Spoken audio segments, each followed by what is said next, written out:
Star Wars 7x7, episode 1926. Today, a backstory piece about Kylo Ren that illustrates just how he was trying not only to live in Vader's shadow, but also step beyond it and do things that even his grandfather couldn't do. Punch it!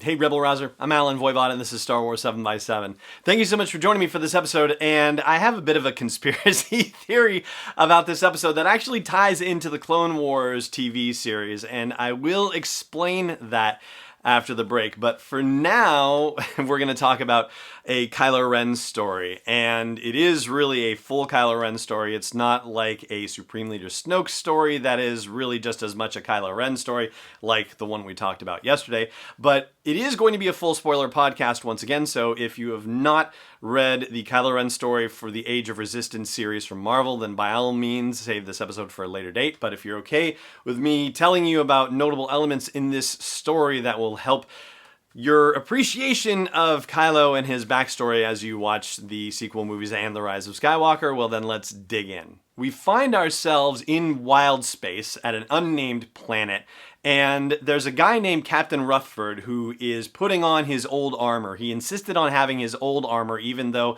a First Order trooper tells him that they have new armor. And so you can kind of see where this turn is going, basically, that it's going to turn out that he was an old school stormtrooper from the original trilogy era days. But, you know, hey, that's okay. You can't hide every single dramatic reveal that well. And he's with the First Order because he is the only known survivor of a battle that took place on this particular planet, which is unnamed, but is home to a rather aggressive species called the Banathi. And the Banathi have been conquering nearby planets. And the First Order doesn't like that, so they are there to make the Banathi stop and submit to the will of the First Order. That being said, there is something additionally personal about this for Kylo Ren, because Darth Vader once came to this planet to subdue the Banathi back in the day, and he did all right, like he kind of knocked them down, but according to the king, King Christoph, who is now the leader, I guess the previous king had been killed by Darth Vader, and this guy Christoph has been ruling in his stead ever since. Vader was fine for fighting all of them, but was brought low by their god, and we don't know who their god is, but obviously this is, you know, on the one hand, a little bit worrisome, and on the other hand, it sounds like it could be superstition as well, because you know how it is when various species talk about their god or gods. Like, you know, is it really? I mean, it could be C-3PO for all we know. So Ren is here not only to make them stop conquering other planets and submit to the will of the First Order, but also to prove that he is better at doing so than Grandfather was. He tries a Jedi mind trick on King Christoph, but that doesn't work, so instead he goes to killing everyone. And obviously that goes only so far before the armies start mobilizing, and the old trooper tells Kylo Ren, hey, we should retreat. Honestly, like, thousands of people died on both sides before Vader fought the god that they had and was forced to retreat. The god is actually revealed to be a Zillo Beast, and we'll talk about the Zillo Beast a little bit more after the break, but for now, suffice it to say that the Zillo Beast previously appeared in the Clone Wars TV series. It was native to Malastare. Malastare is a planet where Qui-Gon Jinn said that they have pod racing, and also Malastare is the homeworld of the Dugs, like Sebulba, and the Gran, who is like Reyes, the three-eyed character who was in Jabba's palace in Return of the Jedi.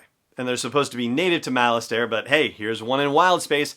And this is the thing apparently that brought Darth Vader low, because its hide is supposed to be indestructible.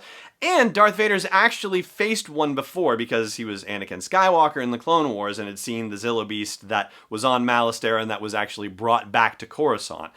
But Kylo Ren, because he's nuts and because he wants to prove that he's better than Vader, gets onto his shuttle and jumps from the open shuttle into the mouth of the Zillo Beast and ends up killing it from the inside. So yes, he proves he can do something Vader can't do. But according to the old soldier who tries to pass on advice, he says, hey, you brought me here for my advice. My advice is you can't prove anything to a dead man. And Kylo kind of gives him a look and doesn't kill him, so at least there's that, but then goes off and jumps into the mouth of the Zillo Beast. But that does make me wonder, as just a general aside, did Anakin's Force Ghost ever appear to Ben Solo at any point? Like, has he actually communed with his grandfather? Because he could. He actually has the potential of doing so, since Anakin was redeemed to the light side of the Force and is now a Force Ghost, can be seen at the end of Return of the Jedi, right? So, in theory, Ben would be able to commune with him at some point, and, it makes you think that perhaps he never did, which then, of course, raises the question of whether it could happen in The Rise of Skywalker, which would be pretty amazing. But be that as it may, we are going to talk about why I have a weird little conspiracy theory about a Zillo Beast showing up in wild space, and I'll explain that in just a moment. Stay tuned. Hey Rebel Rouser, I've made some changes to the asteroid belt level at patreon.com/SW7X7, and they are all with sponsors in mind. So if you want to get the word out about your business, your product, your service to a dedicated Star Wars audience, then please check out patreon.com/SW7X7 and look for the asteroid belt level for details. Again, that's patreon.com/SW7X7. Welcome back.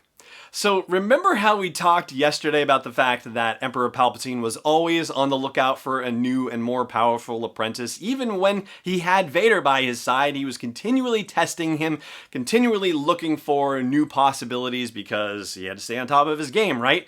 Well, at the end of the 2-episode story arc in the Clone Wars, which was the Zillo Beast and the Zillo Beast Strikes Back, they kill the Zillo Beast, but secretly, Emperor Palpatine, Chancellor Palpatine at the time, I guess, yeah, because he's Chancellor at the time, asks for the Zillo Beast to be cloned. And they never did anything with that in the rest of the Clone Wars series, and it never showed up in Rebels or Resistance either. So there's been no payoff for the cloning of the Zillo Beast. But it occurs to me that if the Zillo Beast was native to Malastare, then, what's it doing on this nameless planet in wild space? Well, is it possible that Chancellor Palpatine set up some sort of crazy long game where he got this thing cloned and he sent it off to a random planet in wild space where ultimately these, people on this planet would end up revering it as a god?